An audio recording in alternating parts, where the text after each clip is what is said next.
Pues ya son las 6:30 y para ser fieles a nuestra hora vamos a dar comienzo a nuestra mesa de hoy. Buenas tardes desde Europa y buenos días desde el continente americano. Soy Farid Yazdani y bienvenidos a Orientaciones en tiempos de crisis, un ciclo de mesas redondas donde trataremos de compartir conocimientos y generar aprendizajes que puedan transformarse en herramientas en la realidad de cada uno. Permítanme, antes de seguir explicando las dinámicas de nuestra mesa de hoy, expresar mi preocupación y solidaridad a todos los pueblos y personas oprimidas del mundo. Muchos son los que están sufriendo, sea por contextos contemporáneos, como los refugiados de conflictos armados, los emigrantes climáticos, o por los contextos históricos, como la opresión racial y económica. En esta ocasión, quiero enviar mis saludos y solidaridad a todas las personas y en especial en aquellas niñas y niños que por alguna razón han sido privados de su derecho a formarse en las ciencias y las artes, ya que esta formación puede ser la antesala de vivir una vida con sentido y libertad. Bueno, dicho lo cual, quiero agradecer a Mamen Puello por su apoyo y ayuda en la organización de este ciclo de mesas redondas y el apoyo de la plataforma Gobernanza, que es un espacio para compartir conocimientos y forjar aprendizajes. Y agradecer también a todas aquellas instituciones y personas que me han inspirado y enseñado el valor y la importancia de la divulgación social. Y obviamente a mis invitadas, Carmen Vázquez de Castro, Silvia Marina Fecha y Rosa Rapani, que tan generosamente han aceptado regalarnos su tiempo y conocimiento. La mesa de hoy se titula Educación en el siglo XXI. Consta de 3 bloques de 20 minutos. Primero formularé una pregunta a cada una de nuestras invitadas y una vez concluidos los bloques daremos paso a responder a las preguntas de los participantes. Desde Madrid, buenas tardes, Carmen. Hola, buenas tardes, ¿qué tal? Gracias, ¿tú bien también? Muy bien, muy animada. Me alegro. Gracias por aceptar mi invitación. No he tenido el placer de conocerle personalmente, pero he sabido a través de una amiga del trabajo tan interesante que desde hace tiempo está llevando a cabo y sin duda esto habla de su calidad personal y profesional. Así que espero que con el tiempo podamos construir una relación de mutuo aprendizaje.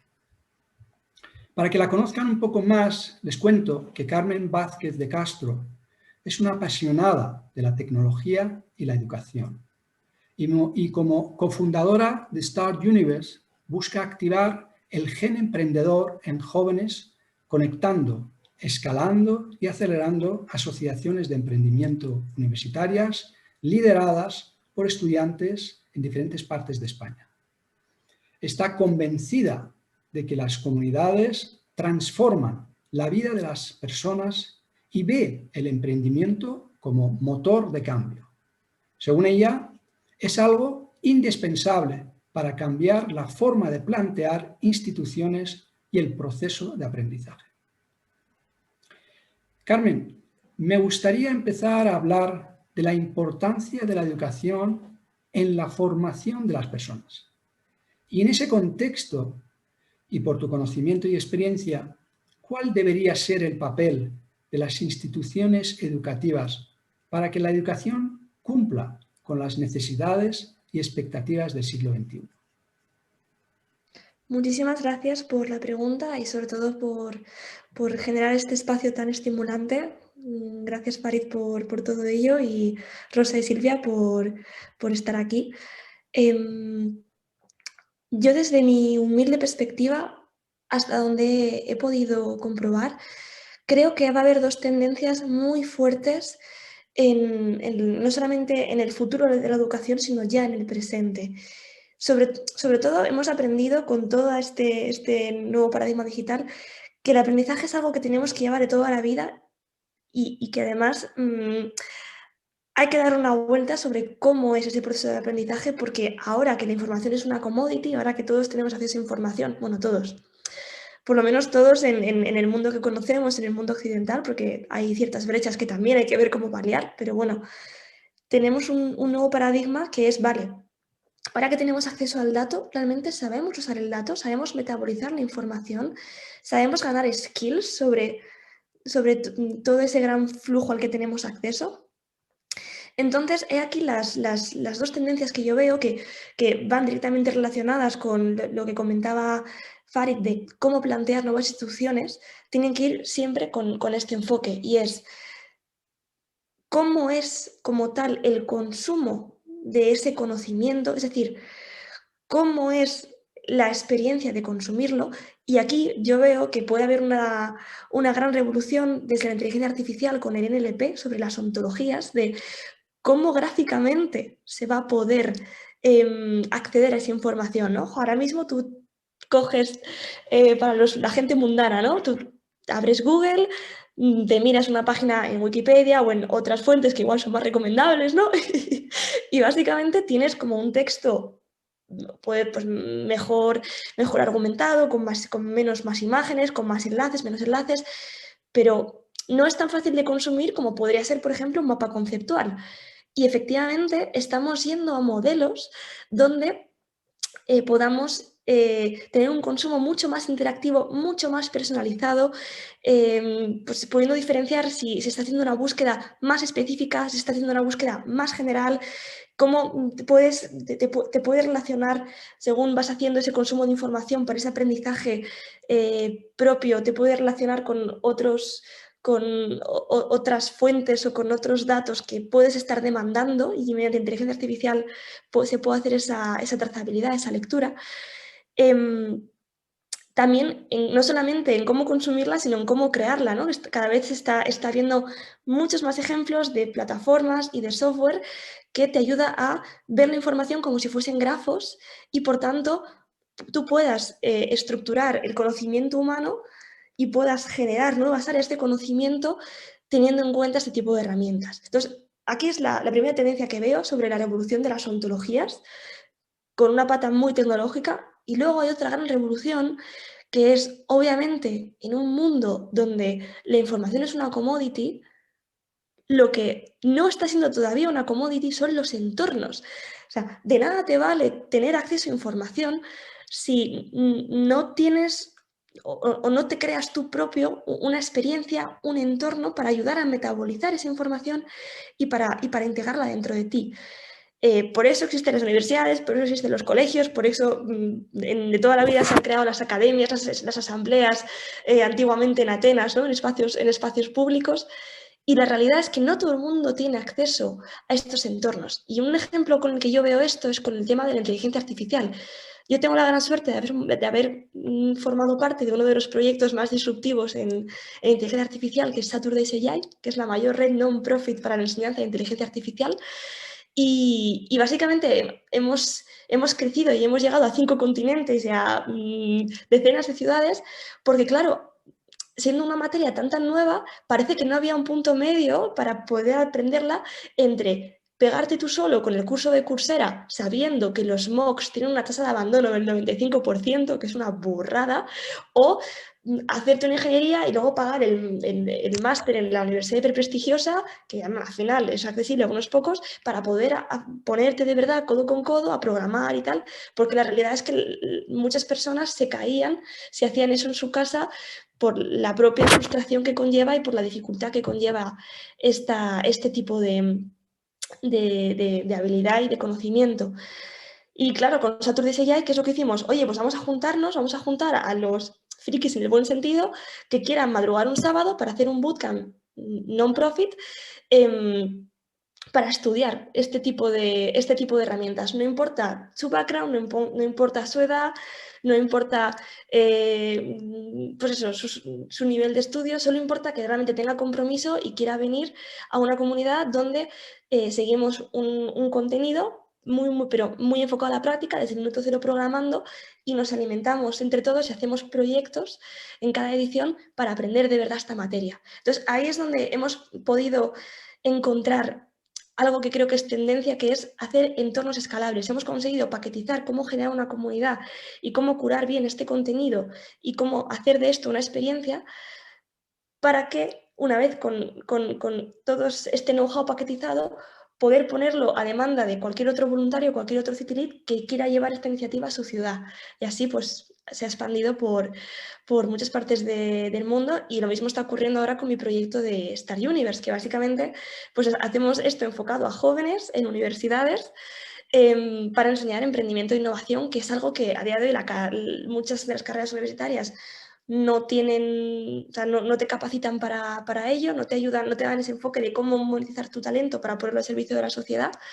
Y con esta misma metodología, pues intentamos hacer líderes a los propios estudiantes para que creen su propio entorno.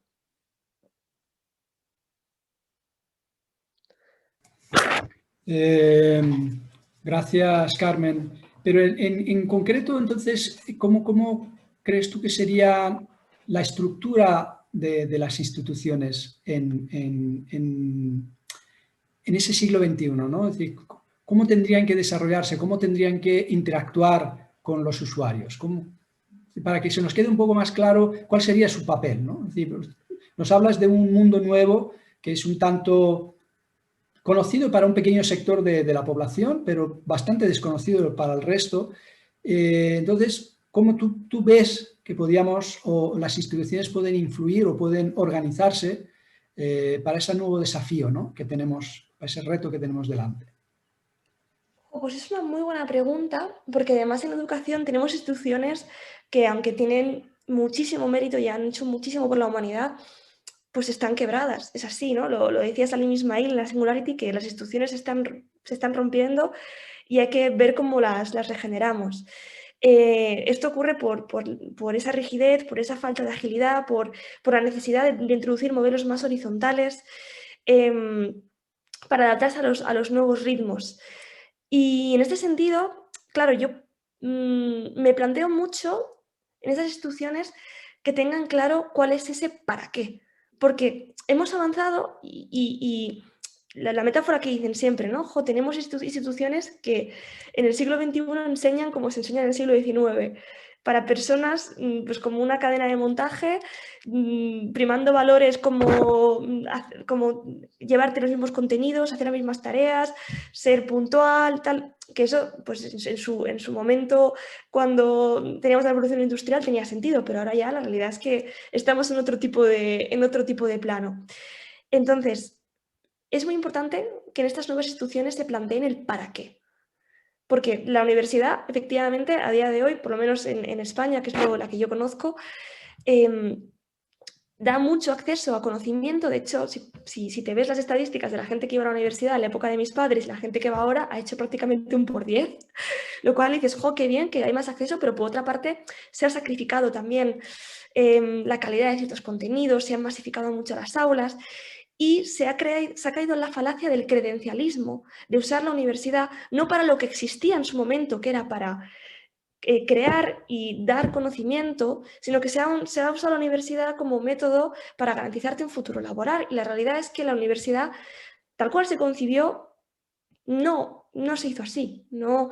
¿Qué sentido tiene, pregunto así en alto, ¿no? ¿Qué sentido tiene estudiar marketing en una universidad pública en España si es muy posible que no te capacite, ¿no? No te dé, porque por el ritmo que lleva, igual no tiene capacidad para enseñarte growth hacking, para enseñarte qué es un lead magnet, para enseñarte una serie de cosas que no llega, ¿no? Pero sí para si te quieres meter en el mundo académico. Entonces, primero de todo, las nuevas instituciones tienen que plantear qué es su para qué, ¿no? ¿Para qué educan? ¿Para qué están? ¿Cuál es su público? Y a partir de ahí, pues plantearse cómo colaborar con otras instituciones o qué instituciones paralelas pueden surgir para suplir esas necesidades que intentamos suplir con otros organismos, pero que efectivamente no fluye.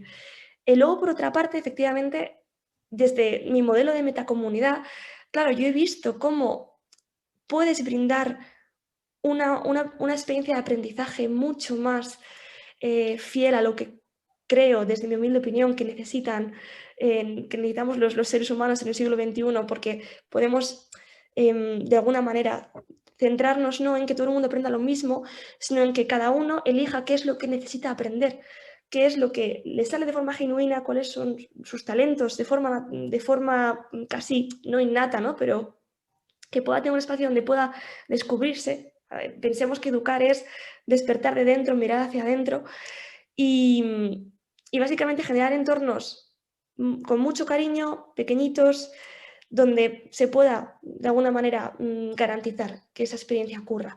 Entonces, yo esto lo he visto pues, con fórmulas de, vale, vamos a conectar comunidades pequeñas para poder aprender y extrapolar, inferir aprendizajes comunes, tanto del conocimiento que se genera en cada una, porque eso es muy importante, ¿no? No olvidar el conocimiento que se genera por el mero hecho de poner en contacto personas, aunque sea profesor-alumno, no solamente el profesor investigando en el laboratorio escondidas. Y luego, por otra parte, para también conectar ese aprendizaje y estar intercomunicados para ver cómo podemos mejorar la experiencia docente, ¿no? Entonces, yo por eso creo que las nuevas instituciones tienen que tener este enfoque pensando en poblaciones pequeñas, interconectadas, genuinas, que cada una pueda operar de forma independiente, pero precisamente gracias a las revoluciones que comentaba antes, ¿no? De las ontologías, de cómo generar conocimiento, apoyémonos en esa parte digital para o sea, para no solamente que se comuniquen estas diferentes comunidades, sino para inferir toda esa data y poder movernos de una forma más ágil hacia modelos que vayan mejorando con el tiempo y vayan brindando la educación que creo que nos merecemos, independientemente del nivel de edad en el que nos movamos. Entonces, con un dato que me quedo, o con una propuesta, sería uno de los papeles de las instituciones en el siglo XXI sería adaptar la educación, no tanto personalizado, pero en un entorno mucho más humanizado, ¿no? Es decir, no como una cadena de montaje, como comentabas antes, que estaban pensados que el conocimiento adquirido tenía un propósito concreto de rentabilidad en un proceso industrializando, sino más ese carácter humano de aprender, ¿no? Esa inquietud, porque por el camino que vamos, pronto muchos de los trabajos que estamos actualmente realizando los humanos los realizarán robots o máquinas. Por lo tanto, el conocimiento humano tendrá que tener un perfil, un para qué distinto. Lo entiendo, ¿no? Y entonces uno de los papeles sería, lo que comentas, ¿no? Que fuesen espacios mucho más armonizados, mucho más pequeños, que puedan interconectar las personas de forma mucho más genuina, ¿no? No aulas de 30 o 40 o 50 alumnos para que realmente al final el propósito es pasar el examen, ¿no? Es decir, no el aprendizaje, sino simplemente tener el paso del examen, ¿no? Es decir, la finalidad curricular, sin más, ¿no? Bueno, pues es un dato muy interesante a tener en cuenta, ¿no? Es decir, uno de los papeles sería proporcionar esa posibilidad, ¿no? Y como nos quedan pocos minutos del tiempo tuyo, ¿qué factores crees tú que podría ayudar a la materialización de ese acercamiento?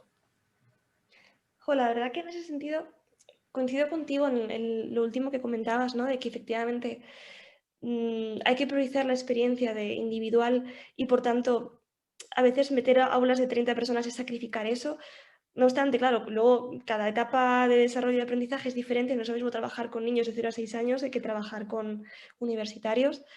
Creo que hay muchos retos acerca de cómo evaluar, acerca de cómo poner en valor la experiencia de aprendizaje y no tanto chequear si se han absorbido unos conocimientos per se, sino chequear más bien si ha habido un enriquecimiento, si ha habido una adquisición de habilidades, de sentido crítico. Esto no es nada nuevo realmente, esto se lleva hablando mucho tiempo sobre cómo paquetizar y curar ese contenido. Lo que creo que sí que es un enfoque que puede aportar y que se está hablando poco es volver a esa idea de entorno, pero porque básicamente venimos de tribus.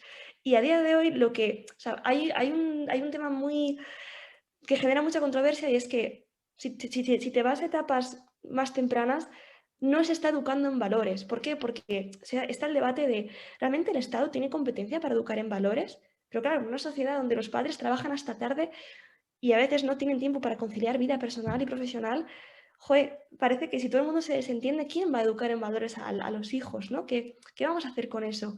Y la realidad es que, aunque quisiéramos, todavía tenemos el reto de generar entornos vulnerables dentro de las aulas, con una comunicación corazón a corazón, con una escucha activa al alumno, donde realmente el alumno sea el centro, donde sean otros ritmos, donde no haya una obsesión por cumplir un plan de estudios. Y esto se habla muchísimo, pero quiero reiterar en el pensar que venimos de tribus, que el aprendizaje real ocurre cuando podemos estar en entornos vulnerables y donde podemos tener flexibilidad a la hora de tratar ciertos temas a conveniencia de lo que te demanda el alumno, más que cumplir algo predeterminado que damos por hecho que es lo que se debería hacer o lo que toca, ¿no? de alguna manera.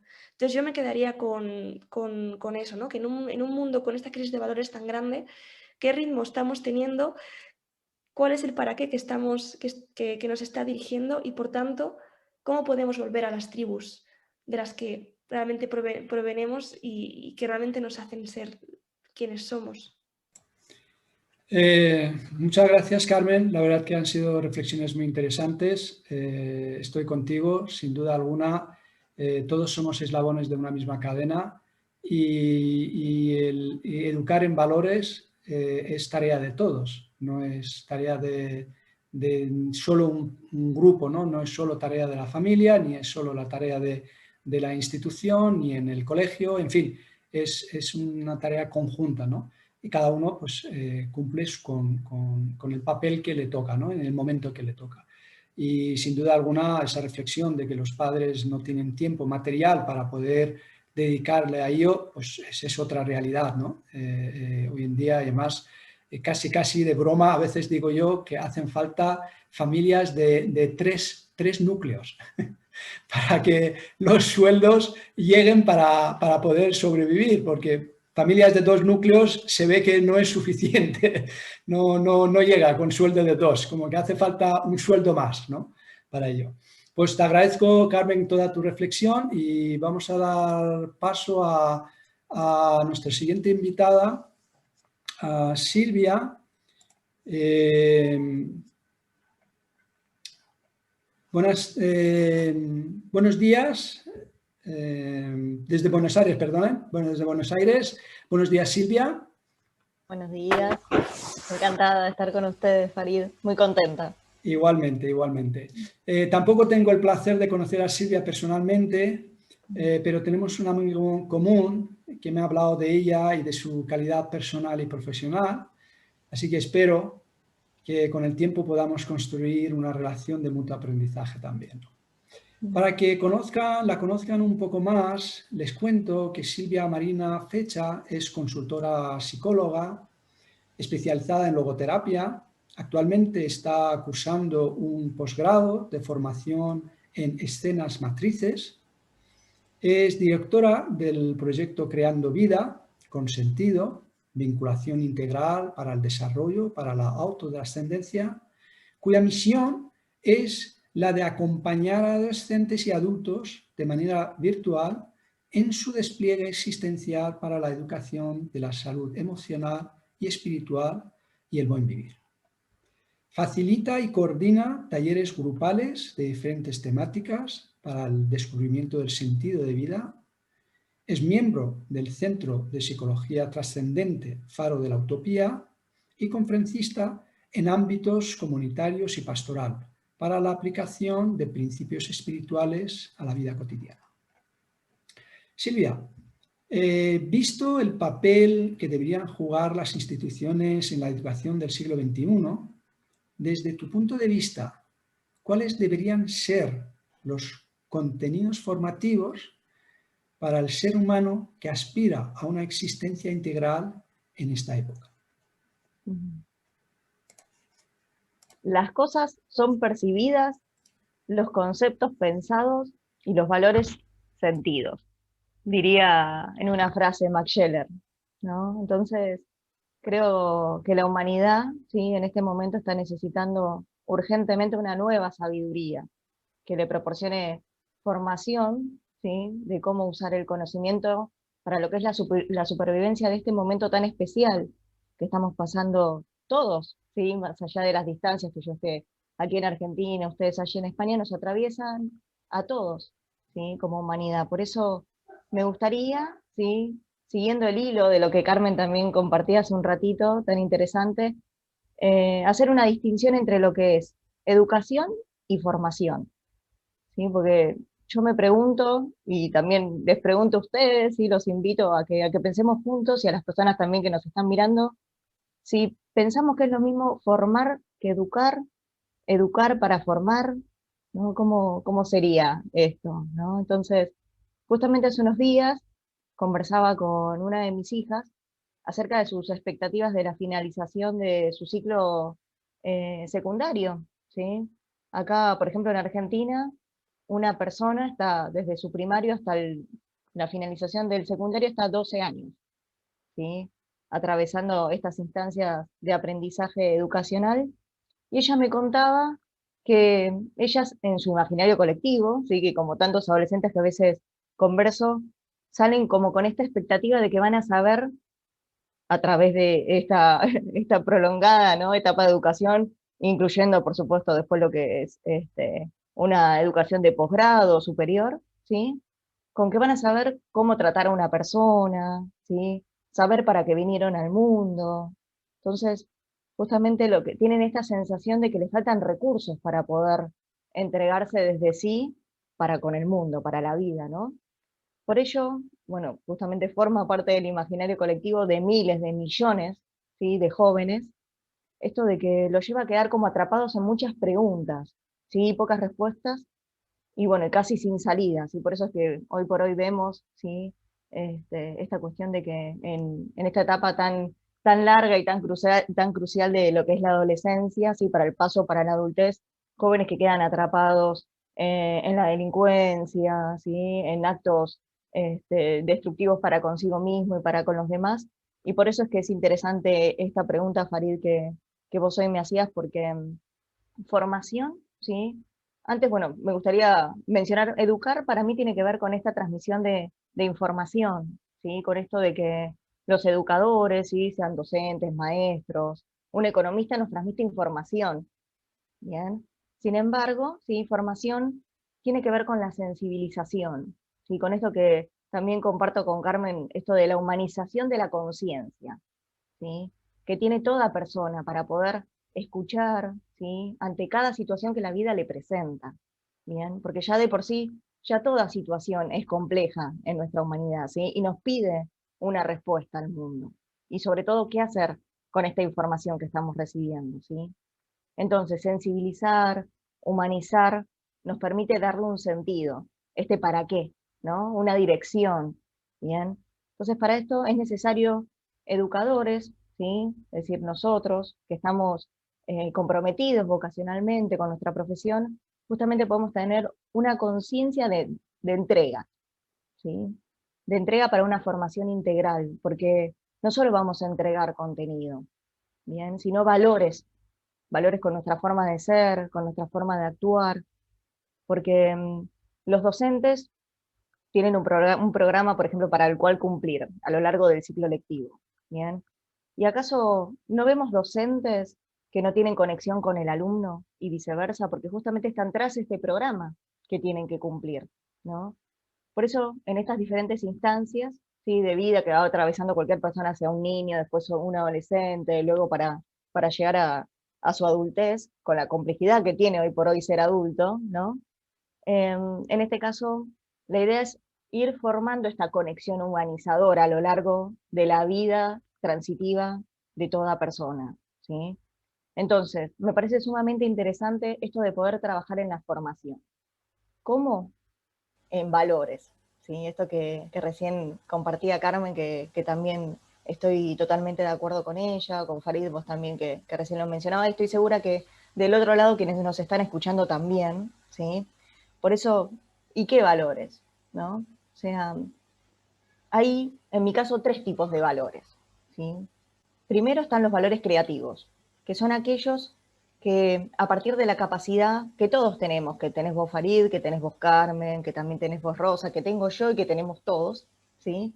Es esta capacidad de dar al mundo, ¿sí?, nuestro modo particular, singular y único, ¿bien? A través de una respuesta concreta, ¿sí?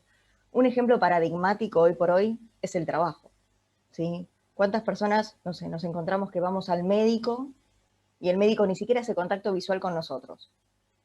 Nos llama por nuestro apellido, ¿sí? Nos pregunta directamente para qué estamos ahí, ¿no? Esta cuestión que recién hablamos de la humanización, ¿no? De poder hacer este contacto a través de los sentidos, ¿sí?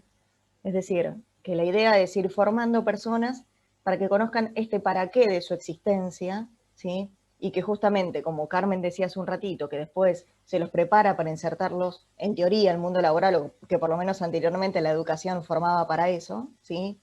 Que toda persona pueda salir con este espíritu de vocación, más que de formación, ¿no? En donde, por ejemplo, otra forma de poder conocer estos valores creativos, ¿sí?, es a través de la expresión artística, a través del arte. Sí, hemos visto, a veces vemos conciertos en donde vemos súper conectado con su instrumento un pianista, ¿no? A través de una obra maravillosa y que él conecta con el piano y nos transmite a través de toda su corporalidad, a través de toda su existencia, de todo su ser, también emociones, ¿sí? También, ¿sí?, estados, ¿bien?, que van más allá de lo que quiere transmitir, de lo que significa esa obra. Bien, por eso es que él está entregando, es decir, este pianista está entregando su peculiaridad, su singularidad. Bien. Después, bueno, versus, por ejemplo, no sé, un docente cuando nos encontramos que está enseñando, no sé, una materia como, por ejemplo, leyes, ¿sí?, que es una materia por ahí, sí, más informativa, que formativa también, que bueno, después cada uno verá cómo la internaliza para después poder llevarla al mundo, ¿no? Porque también bajo leyes vivimos, ¿no?, para poder coexistir, ¿sí? Después también otro de los valores que a mí me parecen muy interesantes son los valores vivenciales. ¿Qué es esto de los valores vivenciales? Son los valores de experiencia, ¿sí?, que se caracterizan por la gratuidad, ¿bien? Es decir, que son todos estos valores que todos, absolutamente todos nosotros estamos capacitados para recibir del mundo por su contacto con la naturaleza, ¿sí? No sé. Los invito a todos a imaginarnos que estamos, en este momento, por lo menos acá hace calor, ¿sí?, que estamos en un bosque, ¿sí?, estamos entrando a un bosque, ¿sí?, frondoso, hace mucho calor, ¿sí?, veo un árbol frondoso, ¿sí?, estoy buscando una bocanada de aire, una bocanada de frescura, me refugio bajo ese árbol frondoso. Bueno, esta sensación de gratuidad, es decir, que estoy recibiendo de la naturaleza algo gratuito, no hice nada para poder recibirlo, ¿sí? Bueno, justamente este valor vivencial, este valor de experiencia que me permite, ¿sí?, estar en conexión conmigo y con el mundo, ¿sí?, me permite también vivenciar esto de la gratificación, ¿sí?, esto también de entrar en contacto con ustedes, esta sensación de agradecimiento que yo tengo de estar compartiendo, también es un valor vivencial. También me está permitiendo experimentar en este momento la amorosidad por parte de ustedes, el interés, la atención que en este momento me están prestando. Este es un valor vivencial, ¿sí?, que yo voy atesorando en mi haber, ¿sí?, en como mi cofrecito de experiencias. Bien. Después encontramos los valores de actitud, ¿sí?, que estos valores de actitud son los que vivimos, ¿sí?, por ejemplo, hoy por hoy, como hablábamos de esta cuestión de los adolescentes, en una sociedad que cada vez se está tornando más violenta, ¿no? Pero los valores de actitud son los que nos permiten, ¿sí?, en este caso, conectar con el sufrimiento, ¿sí? Todos pasamos por esta instancia en la vida, desde un niño, ¿sí?, en esto que Carmen hace un ratito nos compartía, de que, bueno, hoy por hoy la familia está muy demandada con el trabajo, por el factor económico, ¿sí? Pasan a veces los niños situaciones de separación de sus padres, de dolor. Los adolescentes, ni hablar, por su misma crisis evolutiva también están, de cierta manera, en este caso entrando en una etapa de descubrimiento de su identidad. Es una etapa de crisis también. Y ni hablar la adultez, porque también nosotros, ¿sí?, pasamos por diferentes estadios de sufrimiento. Bien. Entonces, estos valores de actitud Por ejemplo, hay un logoterapeuta, ¿sí? Cuyo con Farid conocemos, ¿sí? Nombre es el doctor Viktor Frankl, que es quien creó esta psicoterapia de sentido, ¿sí? Nos mostraba a ver esta cuestión del sufrimiento, ¿sí? Cómo encarnar este valor de actitud, ¿bien? ¿De qué modo? Él decía, él lo resumía en una fórmula, ¿sí? Decía que el sufrimiento es igual al dolor menos sentido. Es decir, si yo sufro y no le encuentro un sentido a este sufrimiento, es decir, un para qué, voy a caer en angustia, en depresión, ¿sí? En estados desoladores, ¿bien?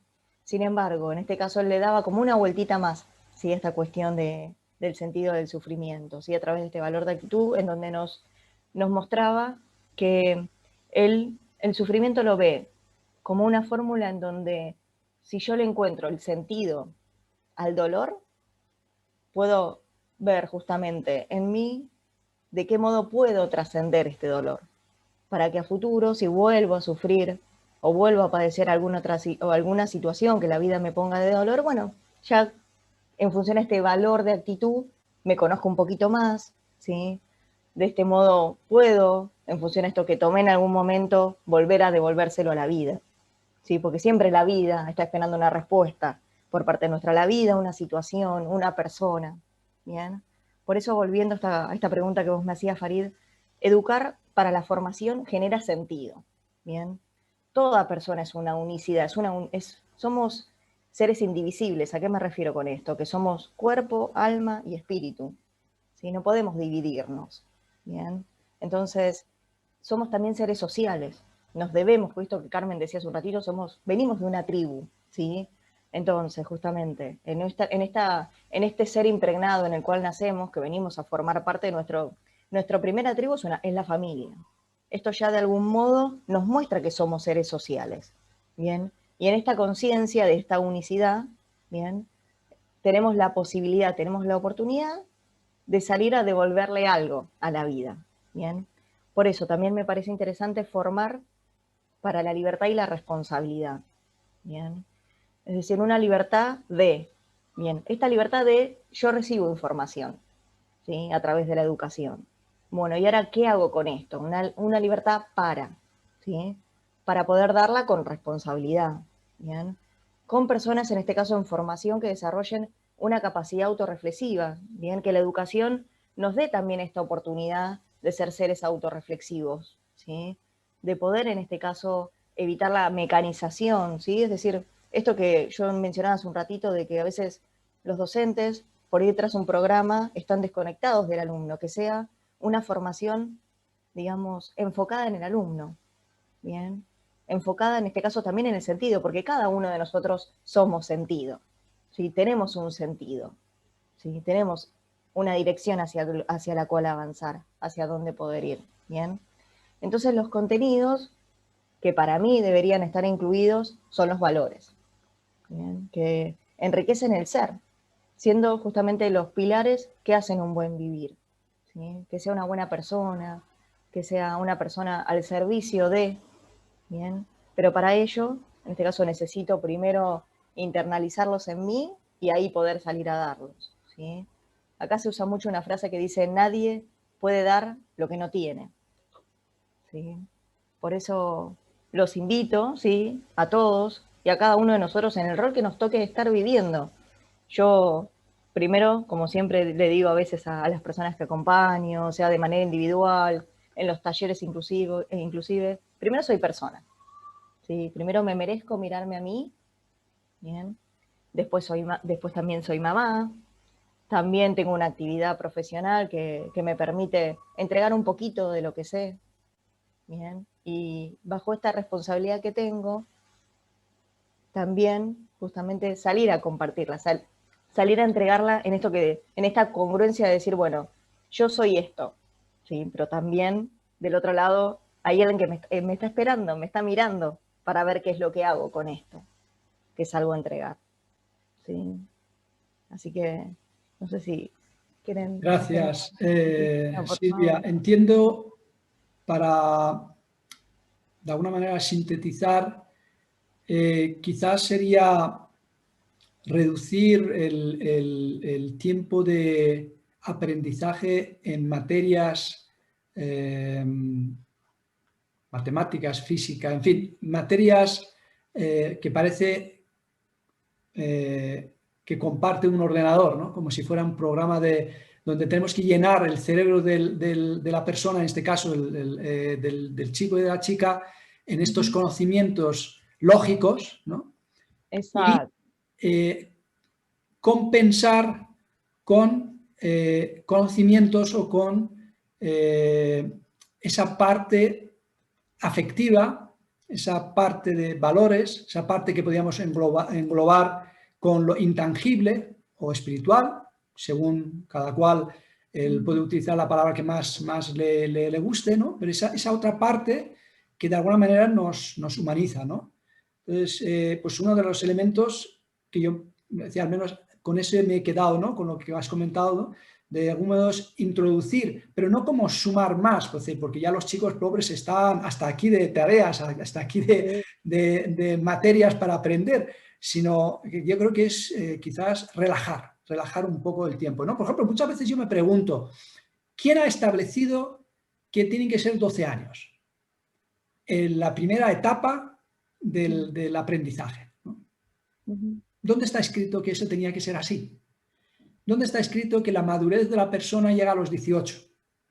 ¿No? Es decir, hay una serie de pedagogías que habría que reformularlas de nuevo, ¿no? ¿Por qué tanta prisa? ¿Por qué hay que llegar en un punto concreto? Pues si el aprendizaje es un proceso evolutivo continuo, ¿no? No es algo que se acabe ni terminando el bachillerato, ni terminando la universidad, ni terminando el doctorado, ni el postdoctorado. Es decir, es un proceso continuo que vas aprendiendo, ¿no? ¿Por qué toda esa prisa curricular de cumplir? Y de ahí, pues esa fatiga, ¿no? Esa fatiga de los profesionales que tienen que cumplir, porque si no los cumplen, porque luego llegan el quien tiene que revisar todo aquello y están objetos de ser llamados la atención, en fin. Yo creo que entre todos tenemos que darle una vuelta a los tiempos, a los contenidos, ¿no? Y pensar, ¿no? Todo esto, ¿para qué, no?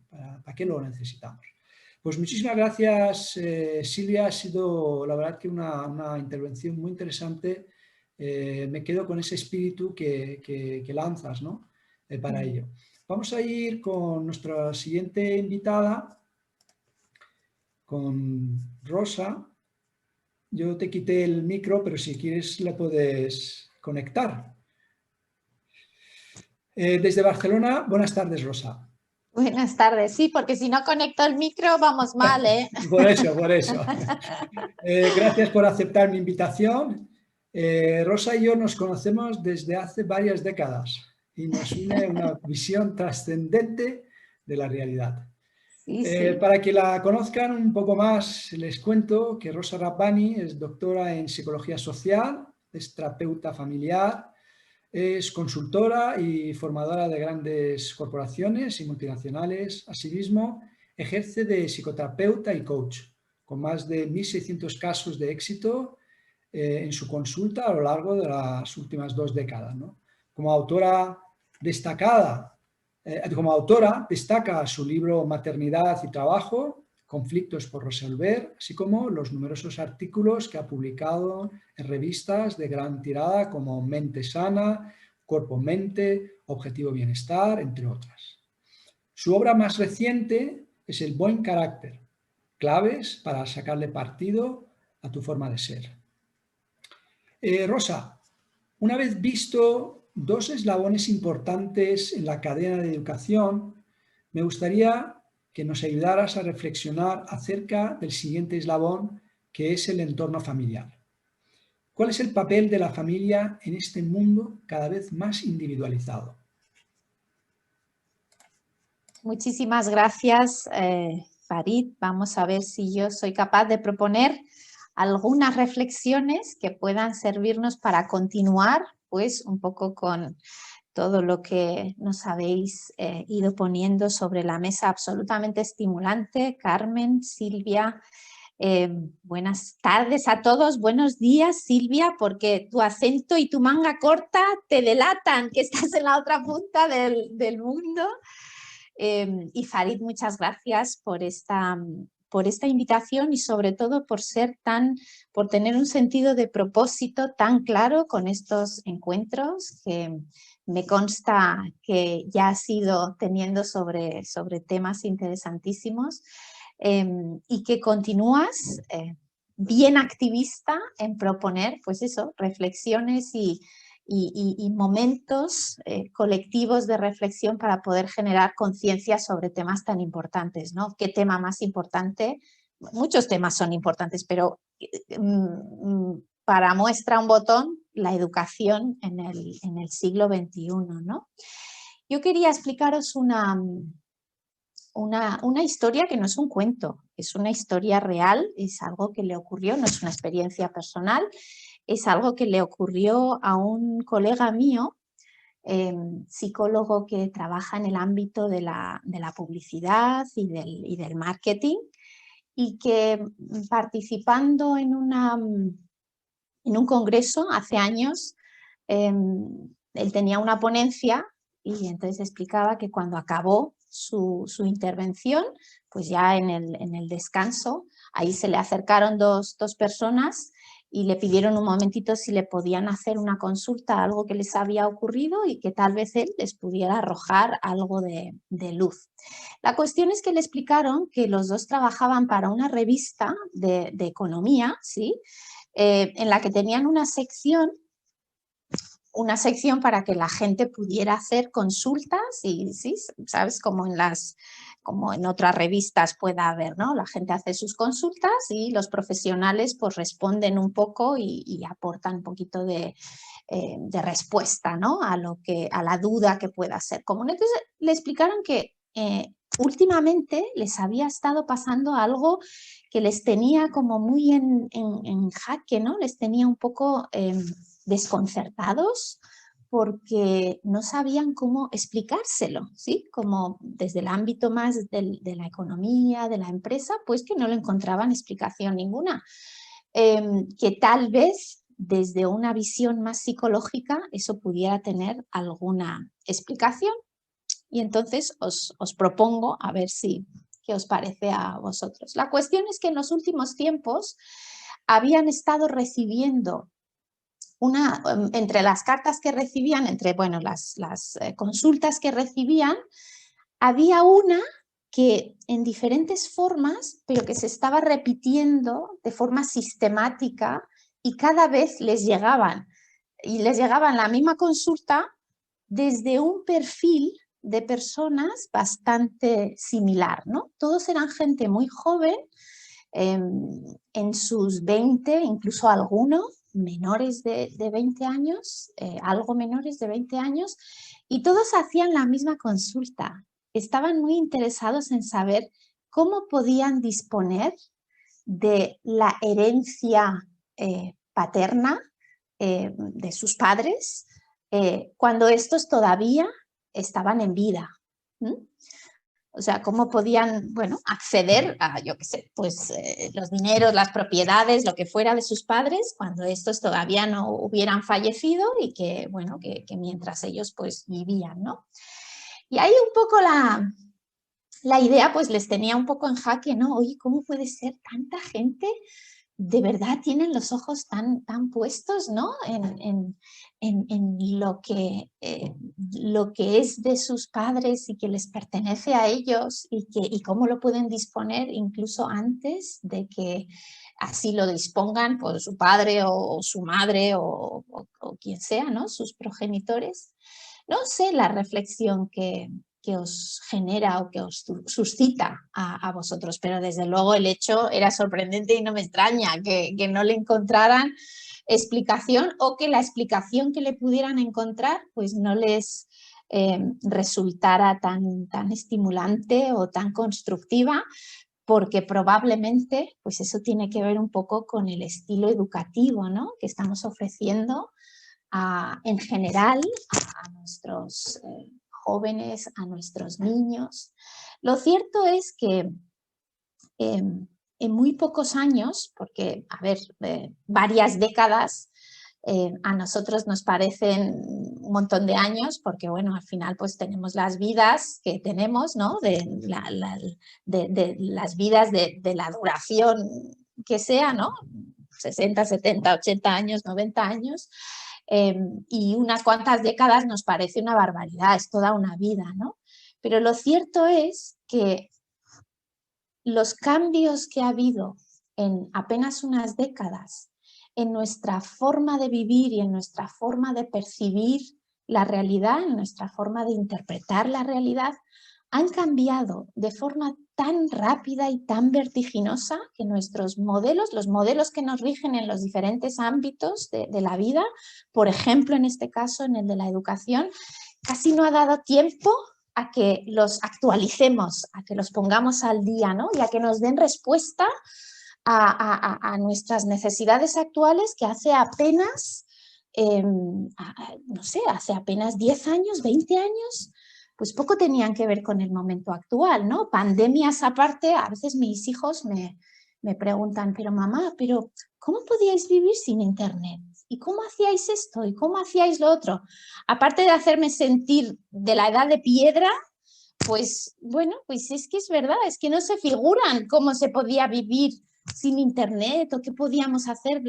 Su padre y yo les explicamos cosas de batallitas de cuando no teníamos móviles, de cómo hacíamos las cosas cuando no existían los móviles, y es que les parece, no sé, como si, no sé, como si ahora nosotros, como cuando yo me veo una película de dinosaurios, pues algo parecido, ¿no? Bueno, pues eso es lo que nos está ocurriendo. Esto no vamos, no es un chiste, ya me gustaría, pero esta es nuestra realidad, ¿no? Y precisamente esto es lo que nos ha hecho vivir como un efecto péndulo, ¿no? Que muchas veces, seguro que habéis escuchado hablar, ¿no?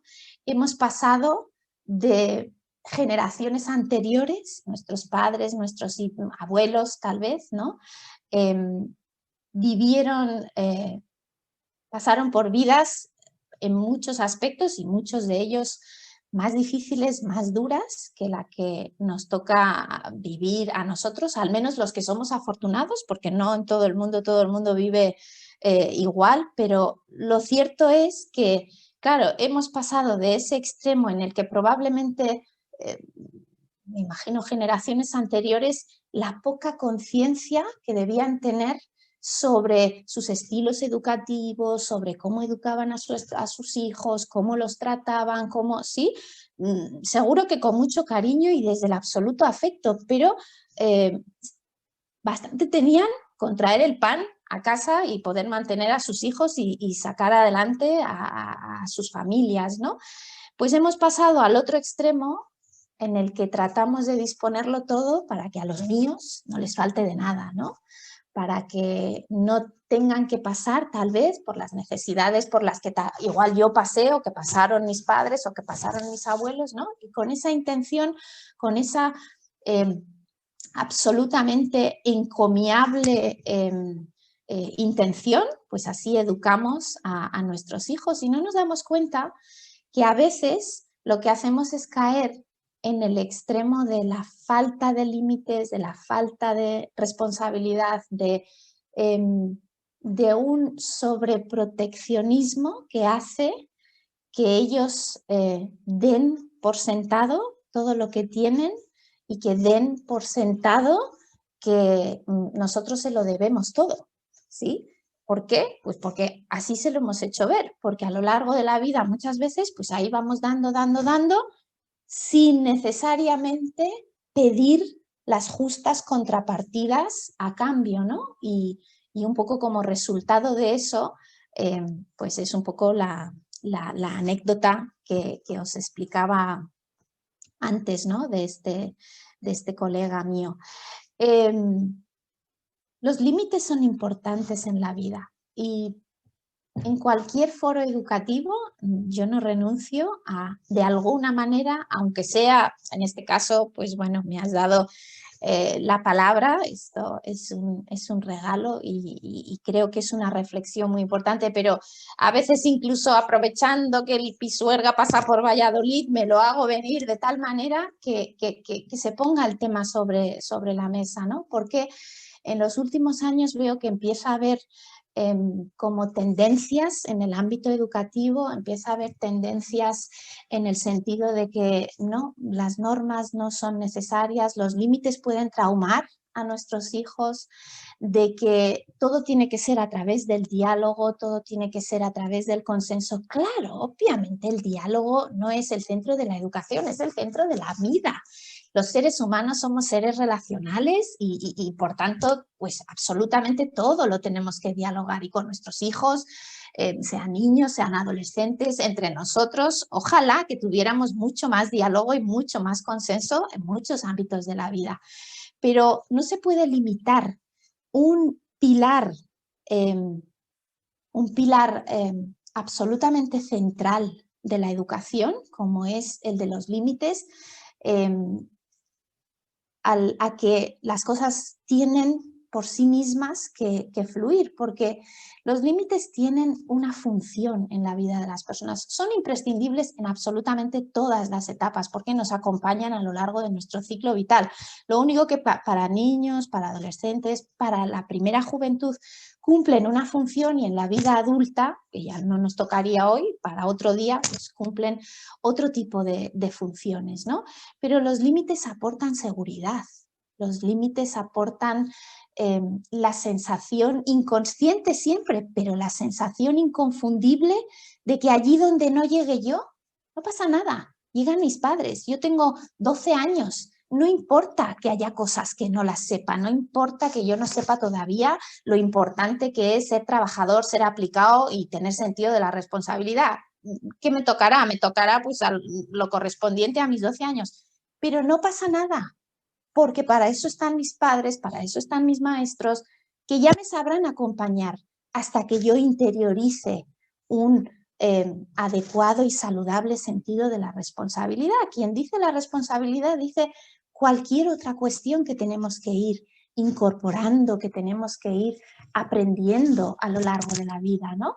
Otro colega mío hace unos cuantos años me explicaba un caso, este psicoterapeuta, me explicaba que en una de las sesiones, en uno de los casos que había llevado, le habían llegado una familia, sobre todo una madre, con una hija que en el momento de la sesión tenía 15 años y entonces me explicaba que, bueno, la madre le había puesto en antecedentes, bueno, venían por diferencias que estaban teniendo la madre y la hija y la convivencia pues se les estaba poniendo un poquito complicada. La cuestión es que explicaba que esta señora provenía de una familia en la que el padre había sido muy rígido, muy autoritario, con mucha disciplina, muy férrea para ella y para sus dos hermanas, y que ella había sufrido hasta tales extremos esa rigidez y ese autoritarismo de su padre,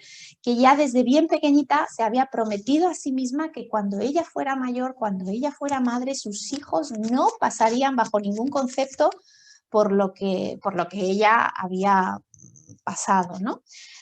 A todo esto los años van pasando, en algún momento conoce un chico estupendo, empiezan a salir, cuando ya la cosa se pone un poquito más seria, entonces le explica, oye mira, tú ya ves pues de la familia que yo provengo, ya has tenido ocasión de conocer a mi padre, mira, yo para mí, conmigo misma, tengo este pacto, si nuestra relación sigue adelante, pues que sepas que yo nunca le voy a decir a mis hijos, oye, tenéis que hacer esto, tenéis que hacer lo otro, o tenéis que ir por aquí o llegar a tal hora, o esto está permitido o esto no está permitido, ¿sí? Hablaremos, consensuaremos, trataré de hacerles entender para que ellos lleguen a sus propias conclusiones. Bueno, pues bien argumentado, también lo había argumentado, que al tipo pues le había parecido bien, total que la relación había seguido adelante. O sea, años después se habían casado y había llegado una niña que es la niña que ahora tiene 15 años y va a consulta con sus padres, ¿no? La cosa es que dice que en una de las, me explicó, mi colega me explicaba que en la, no sé si la segunda o la tercera sesión llegó la señora, pero dice que cuando entró que ya se le notaba que algo debía haber pasado, ¿sí? Porque venía con una expresión de absoluta preocupación, totalmente demacrada, y que, bueno, él se dio cuenta de que bueno, algo había pasado, no sabía exactamente el qué, y que cuando la señora se sentó, le explicó que el fin de semana anterior, bueno, su hija, como de costumbre, pues como todos los fines de semana solía hacer, pues había salido con sus amigas, con sus amigos, había salido por la tarde-noche, bueno, ninguna novedad, porque es lo que ya solía hacer durante los fines de semana, y dice que el domingo por la mañana se había levantado un momentito para ir al baño, ahí sobre las 7 de la mañana más o menos, y que entonces al pasar por delante de la habitación de su hija, pues su hija no había llegado todavía. Tampoco era ninguna novedad, porque ya era habitual que en ocasiones pues ella saliera por la noche y que pues que llegara bien entradita la mañana, ¿no? Pues nada, sin novedad. Bueno, fue al baño, volvió y como era domingo por la mañana dice que decidió pues volverse a meter en la cama un ratito más y ahí pues que sobre las 9 o así se levantó y entonces cuando se fue para la cocina encontró una nota encima de la mesa de la cocina. La nota decía: mamá, he llegado a las 3, me he ido a dormir. ¿A las 3? A las 3 no. No había llegado a las 3, porque a las 7 todavía no estaba en casa. ¿Cómo puede ser? Claro, ahí empieza todo un proceso de reflexión de por qué me está diciendo esto. Esto es una mentira.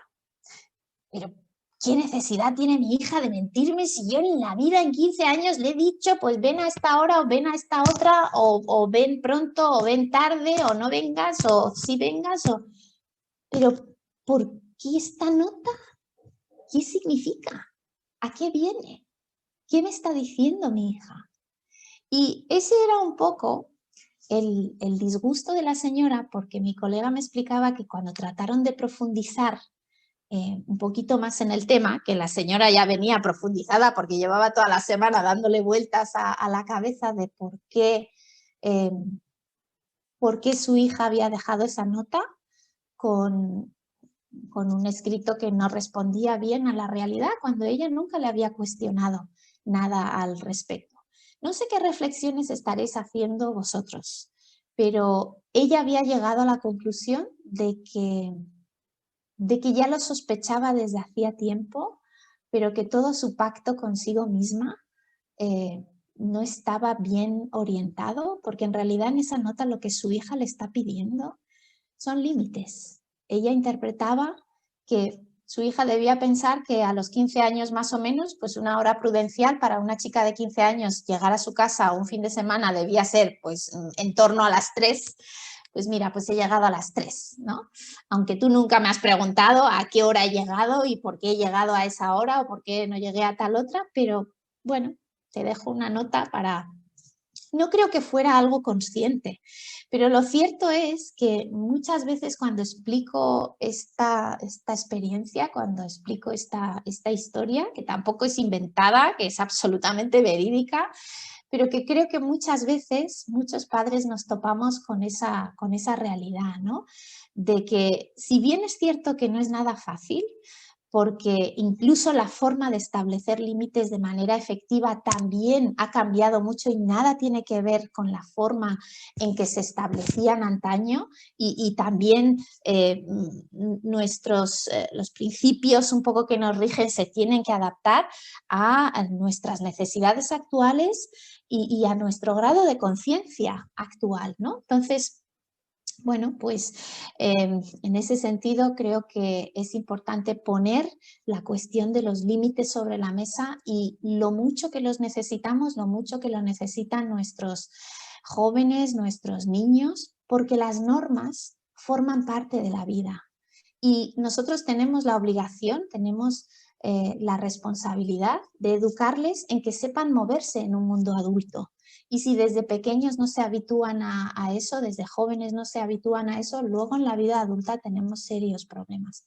Pero lo cierto es, permíteme algún minutito más, que no sé si me he pasado ya de mi hora, Farid, porque de límites no va la educación. La educación es algo muy importante y los límites son esenciales cuando queremos educar, cuando queremos sacar ese potencial de nuestros hijos, ¿no? Cuando queremos hacer realidad ese potencial. La esencia de la educación, de alguna manera, Silvia también hacía referencia a eso, la esencia de la educación son los afectos. El otro pilar que los padres, los educadores, los maestros no debemos olvidar jamás cuando estamos educando, cuando formamos parte de ese proceso, es ese otro pilar, el de los afectos, el de valorarles, el de estimularles, el de reconocerles, el de ver sus esfuerzos, porque en el reconocimiento es donde está el motor del crecimiento, el motor del aprendizaje. Mirar, los jóvenes y los niños tienen tantas cosas aún que aprender. El aprendizaje es de por vida, ¿ve? Ya cuando tienes mi edad, pues ya te tiene que haber dado tiempo de haber aprendido algunas cosas. Pero cuando se es pequeño, cuando se es joven, todavía hay tantas lecciones por aprender que necesita uno tener en constante movimiento ese motor del cambio, ese motor de la transformación constante. Pero ese motor de transformación no funciona sin energía. No hay ningún motor que no le tengas que poner energía para que pueda ponerse en funcionamiento. Necesitamos tener nuestras pilas cargadas, ¿no? Y la energía que pone en marcha el motor del cambio es el reconocimiento, es el ver los esfuerzos que las personas hacemos, ¿no?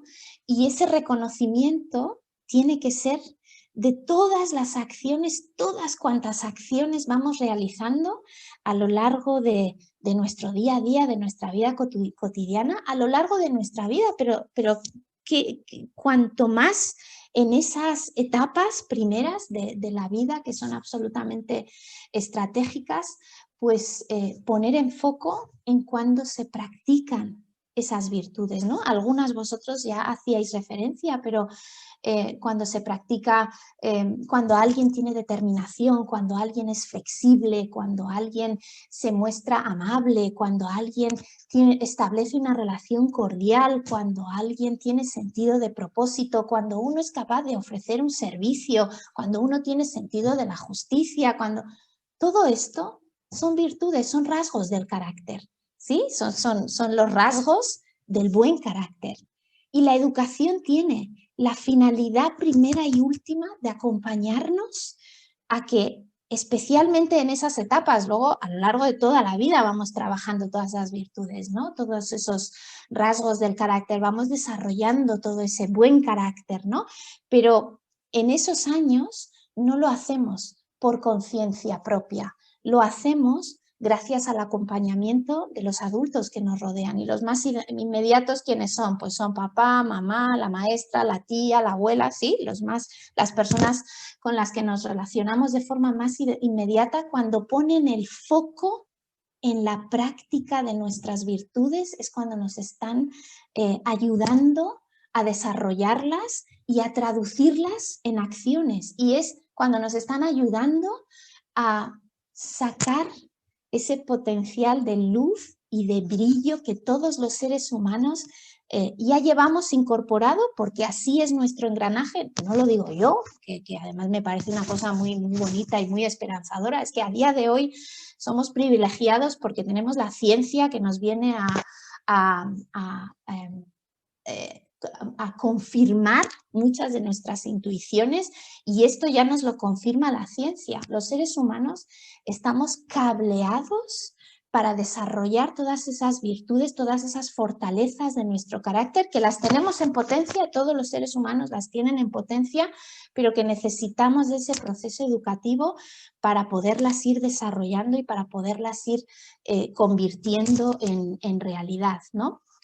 Pero qué duda cabe que nuestro trabajo no podrá ser completo si no es que tenemos en cuenta una cuestión a la que creo que los tres, tanto tú, Farid, como Carmen, como Silvia, han hecho referencia.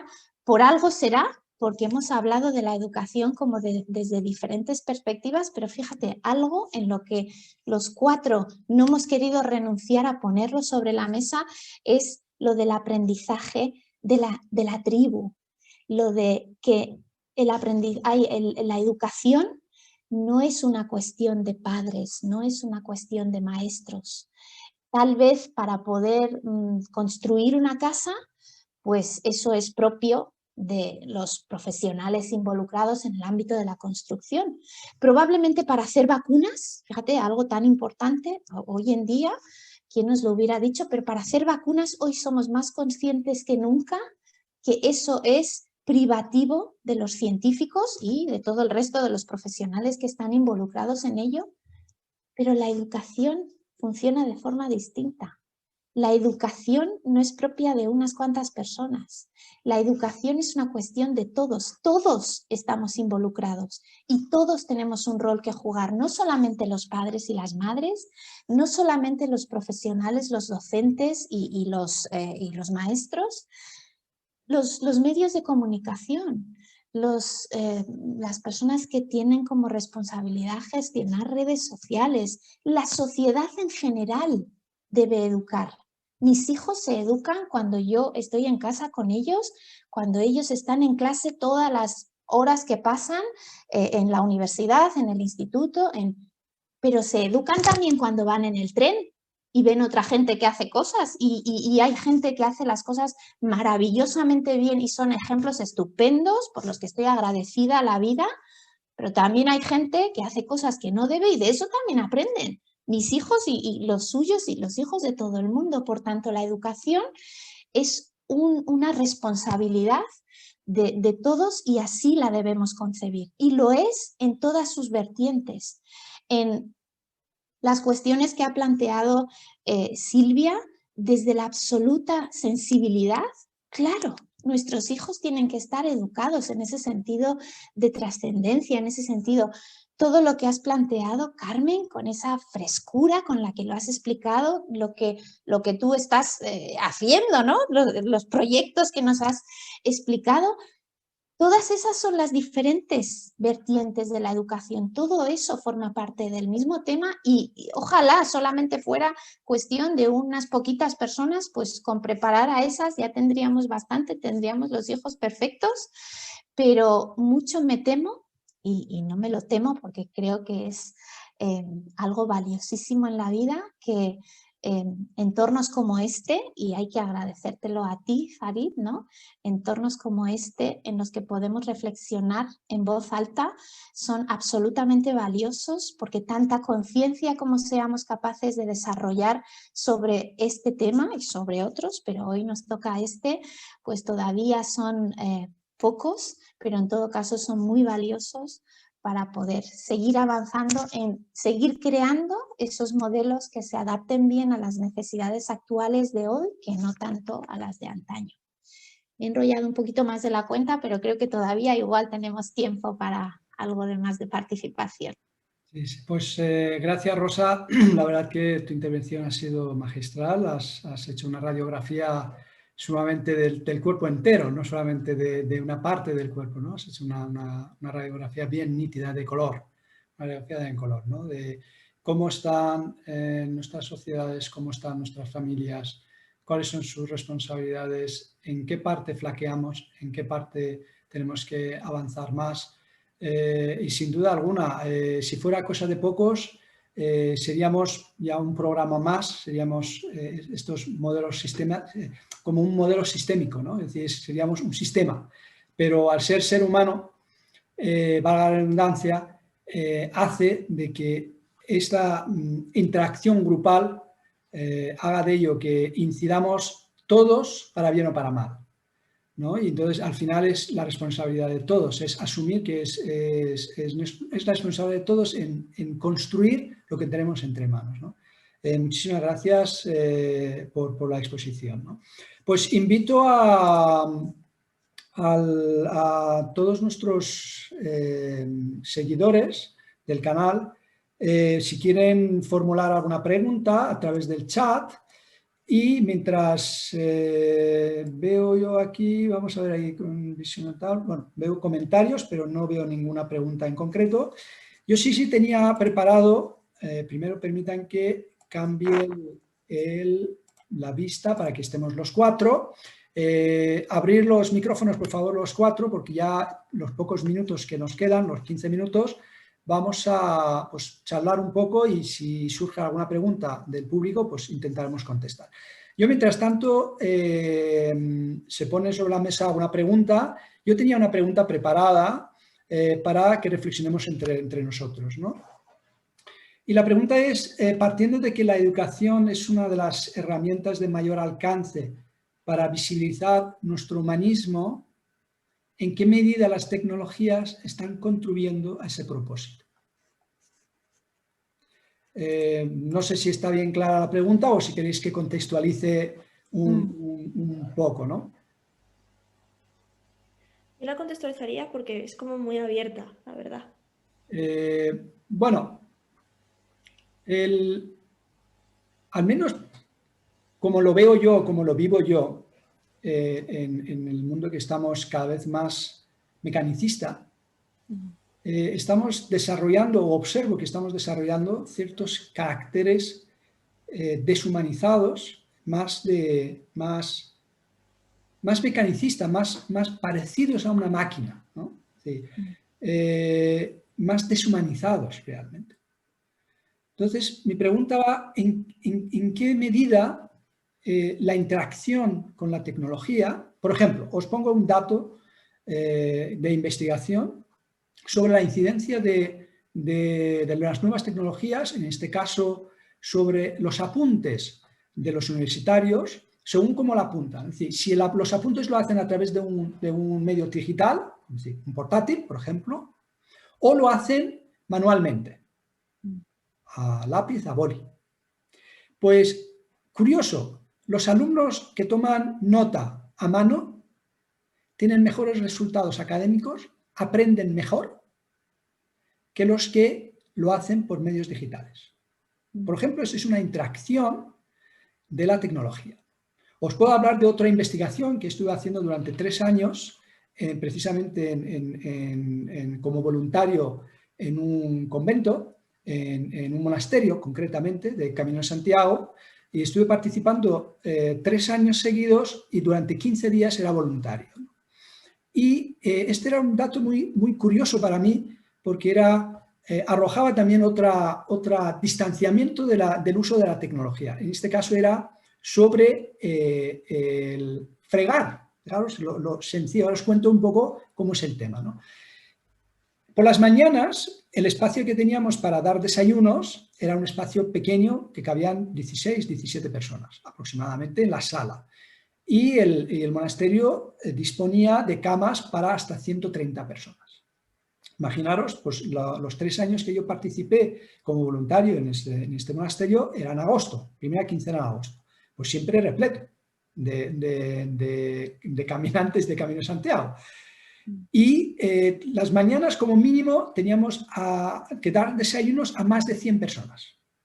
Pues obviamente serán por turnos de 17, 18 personas cada vez. Bueno, el primer turno siempre recibía la mesa puesta.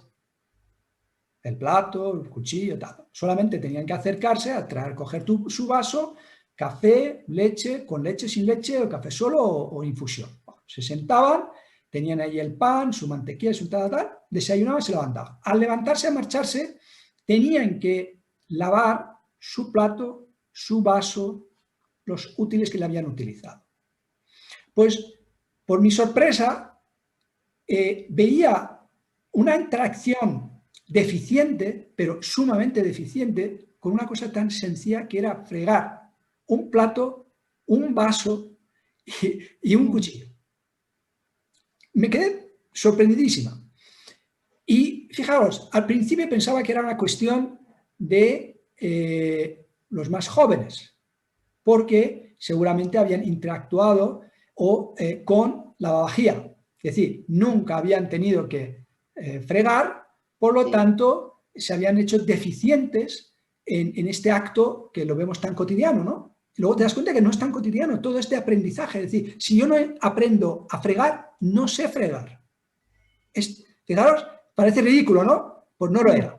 Luego vi que había un segmento de edad que también influía en esta historia.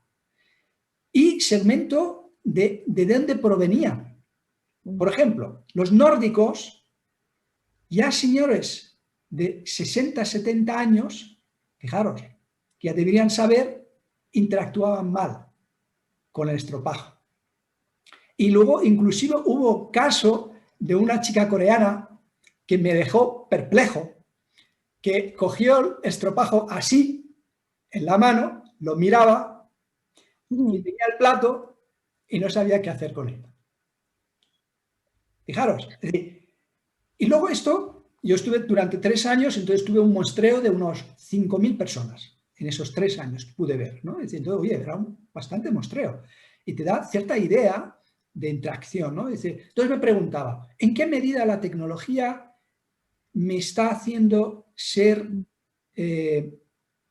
poco hábil? Estoy perdiendo mis habilidades, ¿no? Sabéis bien que el aprendizaje tiene mucho que ver con la habilidad de tocar, con la habilidad de hacer las cosas, porque así aprendemos los humanos, ¿no?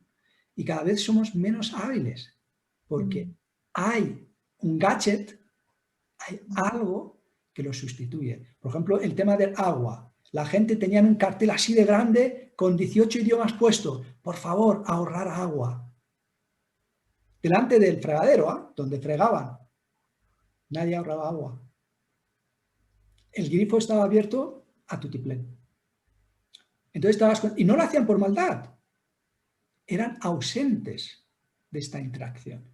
Entonces, disculpad que me haya enrollado, pero me he acordado de esta anécdota que fue muy curioso para mí, porque el 2015, 2016 y 2017, en esos 3 años, que me sirvió de mucho aprendizaje, ¿no? Entonces, ¿en qué medida crees que la tecnología nos favorece o lo contrario, ¿no? Oye, Farid, aunque a lo mejor Carmen tendrá algo que decir al respecto, tú tienes ahí una tesis doctoral pendiente sobre la interacción con el estropajo, ¿eh? Vaya. Vaya.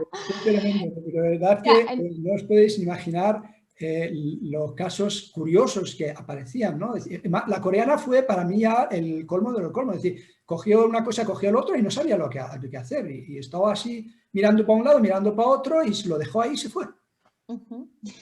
Mira, en lo que a mí respecta, muy rápido lo que tengo que, lo poquito y lo breve que tengo que aportar sobre el tema. Mira, me parece que la tecnología, sea en clave de lavavajillas, sea en clave de ordenadores, sea en clave de cualquier otro tipo de dispositivo o medios de los que hoy podemos disponer y que antaño no lo teníamos, a mí, se pongan como se pongan, me parece una bendición. Me parece que ha venido a facilitarnos muchísimas cosas y lo que pasa es que, de nuevo, las cosas van demasiado deprisa para que aprendamos, como tú dices, a interactuar con la tecnología. Porque como cualquier otra cosa, la tecnología en sí ni es buena ni es mala. Tiene la utilidad que tiene y punto. No hay nada más. Nosotros hacemos uso de la tecnología y si hacemos buen uso, pues es estupendo, y evidentemente si hacemos mal uso, si hacemos abuso, pues entonces las consecuencias no son tan constructivas, ¿no? Pero que probablemente la clave no está tanto en la tecnología, sino que está en cómo nosotros aprendemos y lo que necesitamos saber para poder gestionar nuestra relación con cualquier medio tecnológico que al final ha venido Bueno, y mira, por mucha tesis doctoral sobre el estropajo, que no nos quiten el lavavajillas, que como nos lo quiten, madre mía. Sí, comparto lo que Rosa decía, porque a mí me pasó la semana pasada que se me rompió el lavarropas. Pues estás Entré en perdida. crisis, sí, entré en crisis, gracias a Dios, a la misma persona que me había recomendado, el técnico, para que venga a arreglar hace unos años atrás, otra persona que no tiene conexión absoluta alguna con quien me recomendó este último, me recomendó al mismo técnico para la heladera. Entonces yo dije, tiene que ser bueno, ¿no? Bueno, Sí. resultante, me comunico el otro día, me dice, a tal hora puedo estar. Al otro día, una bendición, lo que vos decías, Rosa, ¿sí? Me facilitó la vida, pero sí, es esto, comparto esto que recién Rosa decía, que es, con todo nos relacionamos. En este momento me estoy relacionando gracias a, a la Mira. notebook, estamos acá, juntos, ¿no? Claro. El tema es justamente en esta relación interpersonal que estoy teniendo, ya sea, como ustedes dicen, con un ordenador, con mi laptop, con una persona, con el lavarropa, con el Bajo. lavavajilla, con el estropajo o con lo que sea, ¿sí? No olvidarme del resto, ¿sí? Que no haga, que todo eso no sea mi mundo, que el lavarropa, hablando de mi caso personal, ¿sí? No me tome toda la semana o todo el tiempo hasta que venga el técnico, ¿no? Es esto de los límites que decía Rosa, ¿sí? Que la tecnología, bienvenida sea, desde una lapicera que venga con la función de también borrar en el mismo, en el mismo instrumento para poder escribir, hasta, no sé, la tecnología superior en orden electrónica, ¿sí? Lo que fuere, porque a veces eh, asociamos la tecnología por ahí con lo electrónico, y no, un lápiz también es tecnología, un mazo de cartas es tecnología, ¿sí? Todo es tecnología, todo lo que el ser humano pueda crear es tecnología. El tema es cómo yo me relaciono con esa tecnología, ¿sí? Por eso, sí, comparto esto de que en su justa medida, ¿sí? Y no olvidarme del resto, porque voy a descuidarlo, ¿sí? Así que, sí, muy interesante, Farid, tu pregunta, pero todo es tecnológico, todo. De hecho, en este momento estamos siendo tecnológicos. Yo termino acá y tengo que seguir con mi vida personal también, Claro. ¿sí? Entonces, pero sí. Más allá que en este momento esté acá, estoy disponible para ustedes, ¿sí? Como veo que ustedes también para conmigo. Entonces, sí. Ujú. ¿Y Carmen? Pues yo por aportar un granito más de arena a todo lo que habéis comentado, me parece que muy cabal y lo suscribo 100%. Al final es como todo, ¿no? No es tanto el qué, sino el cómo, el criterio. Al final, yo creo que Internet y las nuevas tecnologías han supuesto un acceso a más información y más información nos lleva a mayor conciencia. Hemos podido democratizar cosas que eran impensables hace décadas, pero impensables. O sea, yo tengo ahora mismo 22 años y yo estoy donde estoy y me queda mucho, ¿no? Pero, joder, me siento una afortunada porque yo con 12 años tenía acceso a Coursera y yo me he hecho mucha formación por mi cuenta porque he tenido acceso a una tablet y porque he tenido unos privilegios que para mis padres eran impensables. O sea, yo, por ejemplo, cuando en segundo de carrera me estaba yendo a una hackathon para montar startups en un fin de semana, mi madre era como, no entiendo, ¿qué haces, Carmen? ¿A qué te dedicas? ¿Cómo? Claro, yo cuando le explicaba así, mamá, es que hay una plataforma que se llama Meetup, entonces te, te reúnes con gente que no conoces de nada para hablar de temas, tal, era como extraterrestre, ¿no? De alguna manera. Es que todos los cambios sociales que ha supuesto y de modelos económicos, ¿no? Que ha traído la tecnología, me parece que es una oportunidad que todavía no somos capaces de medir. ¿Qué pasa? Confundimos desarrollo técnico con progreso y no tiene por qué ser así. De hecho, estamos empezando a padecer cosas que pensamos que es progreso y que, quizá no es progreso, ¿no? En algunas cosas. Yo lo que diría para acabar es que efectivamente hay que tener mucha atención hacia aquellas partes que estamos atrofiando, que igual no nos interesa atrofiar. Uno, porque si un día hay una tormenta solar, Si ahora mismo perdiésemos el acceso a Internet, a redes eléctricas y tal, ostras, yo sé dónde viven mis amigos, los puedo localizar, porque eso lo tengo apuntado se lo puedo preguntar por WhatsApp, pero si de repente pierdo la comunicación, ¿qué pasaría, no? Y lo que es más, ¿qué pasa si las nuevas generaciones no usan habilidades porque tienen calculadora o porque tienen otra serie de cosas?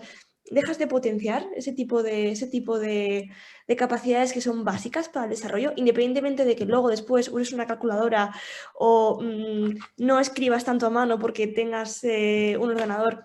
¿Qué estamos haciendo con eso?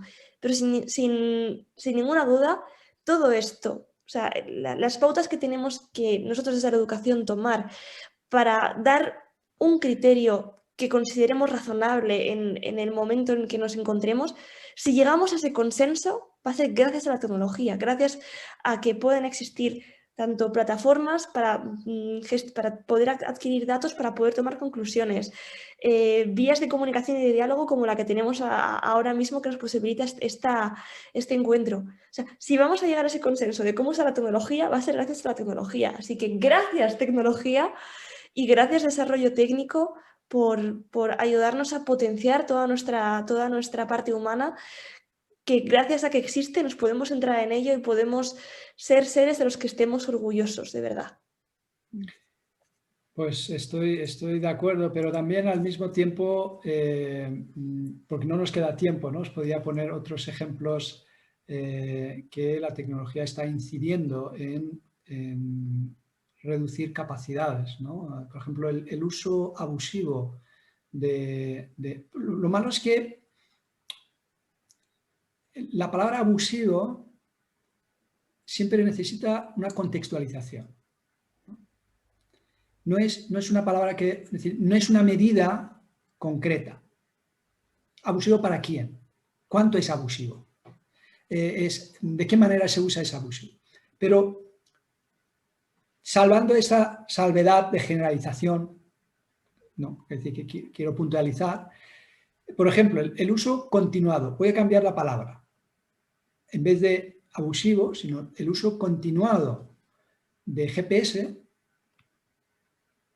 Conozco casos reales, como los casos que contaba Rosa, verídicos, es decir, no cuentos que me hayan contado, personas que conozco, les había atrofiado el sentido de la orientación y tenían direcciones a 10 minutos de su casa, 10 minutos, es decir, andando, y necesitaban utilizar GPS. Bueno, pero si es que estás ahí, es decir,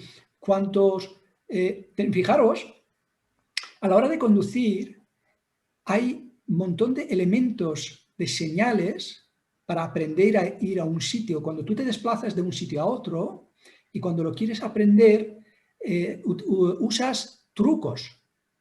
De repente tal señal, de repente tal poste, de repente tal edificio, ¿sabes? Es decir, hay indicadores que uno va grabando en su memoria para aprender, pues, porque ha sido varias veces o una vez, ya dependiendo la capacidad de cada persona, que lo utilizas para aprender el lugar hacia donde vas, ¿no? Ahora, si tú siempre usas GPS, por ejemplo, teniendo amigos que venían aquí a casa y habían venido, sin exagerar, 50 veces y no sabían venir a mi casa. Dices, pero ¿cómo no has aprendido a lo largo de estos años? Porque venía siempre con GPS. Entonces, los indicadores que lo necesitaba, obviamente, como estaba pendiente mirando la pantalla, perdía de vista todos estos indicadores, ¿no? Entonces, ese es también el otro hándicap, ese es el otro problema que podemos encontrar, ¿no? Pero bueno, quiero daros las gracias, ya hemos cumplido nuestra hora, hemos tratado de siempre ser fieles del comienzo y del final, más o menos, y estamos siendo fieles. La verdad que ha sido, yo al menos estoy muy contento cómo se ha desarrollado la mesa, las reflexiones que hemos hecho entre todos, especialmente vosotras, que yo no soy más que un oyente que simplemente pone la cara, ¿no? Y tiene el pequeño privilegio de introducir pequeñas reflexiones, ¿no? Pero agradecido a vosotras por esa exposición tan magistral que habéis hecho y habéis hecho una radiografía pues, de nuestra realidad, ¿no? Desde cuál pueden ser o deberían ser las instituciones, el papel que tienen que tener, cuáles deberían ser esos contenidos y, en última instancia, pues el papel de la familia y esa familia extensa. Yo me quedo realmente con esto, Rosa, es decir, la familia y la familia extensa. Y la familia extensa somos todos. Somos todos la familia extensa, ¿no? Que jugamos un rol en esta... Si fuera Dante, sería en ese teatro, ¿no? En ese teatro de la vida. También quiero aprovechar a dar las gracias a todos nuestros seguidores, animarles que nos sigan en la siguiente mesa, que va a ser una mesa muy interesante. Voy a aprovechar a poner el cartel, va a ser la mesa de igualdad de género, el día 13 de marzo tendremos esta mesa y tendremos, la verdad que en las ponencias también muy interesantes. Permítanme que voy a compartir pantalla. Esto es. Y tendremos esa mesa para reflexionar sobre la importancia y sobre la necesidad de igualdad de género, y queremos plantearlo desde esa antropología evolutiva, ¿no? Y yo me he planteado la pregunta desde por qué, cómo y cuándo, ¿no? Para poder desarrollar un paso histórico, entenderlo, ¿no? Y por qué ahora. Si estos somos seres evolutivos, ¿por qué ahora es tan urgente? ¿Por qué ahora es tan necesario, ¿no? Y antes estaría bien, ¿no? Hace un milenio, pero parecía que no eran posibles estos ideales, ¿no? Aunque algunos lo tuviesen, ¿no? Y luego la pregunta ¿cómo?, ¿no? ¿Cómo hacemos que esto sea real? ¿Qué elementos hacen falta, ¿no? ¿Qué modelos económicos, qué modelos salariales, qué modelos de justicia social hace falta que esto tenga que ser así, ¿no? Y luego están los elementos culturales, ¿no? Es decir, hoy en día estamos viendo, a pesar de la globalización que estamos viviendo, la globalización tecnológica, pero no tenemos una globalización cultural. Todavía no vivimos en sociedades uniformes y sociedades integradas, ¿no? Es decir, hay una disparidad cultural y hay una disparidad de visión de la vida, ¿no? Entonces, si vemos con países donde está la ideología o la creencia religiosa islámica, pues tienen un largo recorrido sobre el tema del papel de la mujer, ¿no? O inclusive en la India o en África. Es decir, no tenemos sociedades homogéneas en este aspecto, me refiero en el aspecto de la igualdad de la mujer. Entonces, haremos también un repaso sobre el cuándo, ¿no? Desde esta perspectiva evolutiva. Una vez más, muchísimas gracias a todos por estar con nosotros y con permiso de todos doy por terminado nuestra mesa de hoy. Muchas gracias. Gracias, Farid. Gracias. Vale, bueno, pues ya he parado la retransmisión. Bueno, muchísimas gracias. Ha sido maravilloso y estamos en contacto. Ya esto, como se ha quedado grabado, le editaré un poco. Cuando lo suba, lo compartiré, os lo mandaré el enlace del vídeo a través de WhatsApp para que lo podáis compartir con quienes queráis, y lo subiré también a Facebook y a LinkedIn. En fin, ya está a vuestra disposición para su uso. Muy bien, muchísimas gracias, Farid, y encantada de conoceros. Carmen, Silvia. Igualmente, gracias. Un placer. Adiós, adiós, chicas. Un abrazo fuerte. Cuidaos mucho. Gracias.